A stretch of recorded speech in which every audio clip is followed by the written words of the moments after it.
Episode 5 of Invincible was just released, and to be blunt, this may be one of the worst episodes of Invincible yet.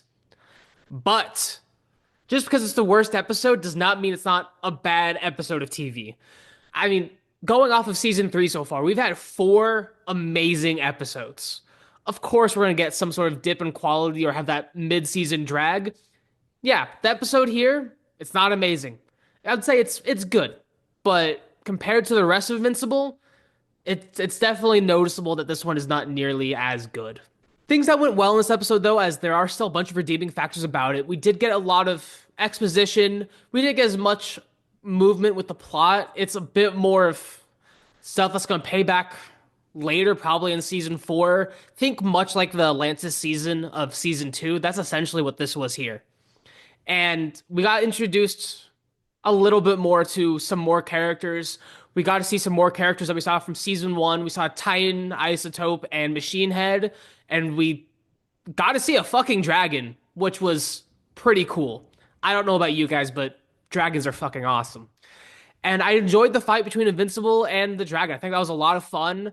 I think that the dynamic between Eve and Invincible then getting a job and how it all went down, I enjoy that because it makes sense. I like how they agreed that yeah, they're rushing into things because I remember thinking I was like, I get it's a comic, but damn, you guys are moving fast as hell.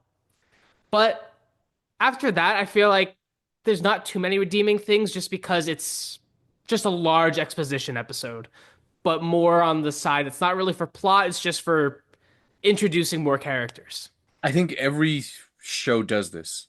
Somewhere around mid-season, they have this one episode that's a lot of exposition, a lot of just chattering, and it's not as good or as exciting as what's come before. And I think this one's it for me, definitely. At least I hope it is. It's still a very good show. Still some of the best television, some of the best animation that's out there. But for me, this one felt a little flat. It was just a little slow, and there was a lot of exposition. Of course, they need to have this character development and things like that. So that's my only gripe with it. Other than that, I still like the characters. I'm still learning about them. I'm still, diving into this world, and with each episode, I'm learning something new about them. Um, the show's still very, very well written. It's still very good. The animation is probably some of the best animation I've seen in a very long time. I think this and X-Men 97 are just some of my favorite animation. It's funny. Griff sent me a thing, I think it was last week, where and it always happens to me with Invincible.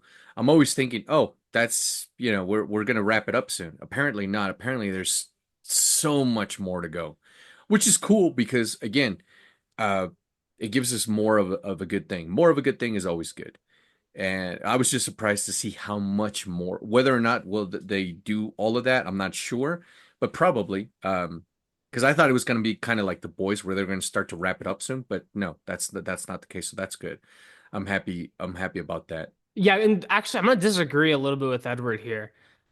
I don't know if this episode needed to happen.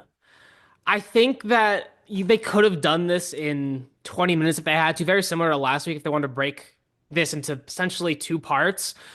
Oh yeah, you're Because, right. yeah, and I They could mean, have done that with this. exactly. They Damn definitely it. could have done it Yeah. with this. And I Forgot about think, last week's. yeah, especially since we only have season 4 confirmed, and there is a 7 season plan to get through all of the Oh, okay. books. I There's didn't know like, that. I think like 115 issues total. We're about a little bit over a third of the way through. And I think some things do have to be cut. There are already things that are cut from the first compendium. That's been done.